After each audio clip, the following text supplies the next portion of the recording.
এখন সবার কাছে একটাই কোশ্চেন যে অ্যাকচুয়ালি আর্সেনাল কি এই বছর হিস্ট্রি ক্রিয়েট করতে পারবে? কারণ 30 তারিখে চ্যাম্পিয়ন্স লিগের ফাইনাল ম্যাচ আছে।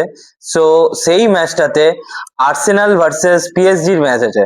তো সো অ্যাকচুয়ালি আর্সেনাল কি পিএসজি কে বিট করে হিস্ট্রি ক্রিয়েট করতে পারবে? কারণ ইউরোপের তিনখানা সব থেকে major trophy, champions league, Europa league আর কনফারেন্স লিগ, তার মধ্যে অলরেডি ইউরোপা লিগ চ্যাম্পিয়ন হয়ে গেছে অ্যাস্টন ভিলা, এবং 27 তারিখে যে ম্যাচটা ছিল প্যালেসের, সো সেই ম্যাচটা ক্রিস্টাল প্যালেস জিতে কনফারেন্স লিগ উইনার হয়ে গেছে।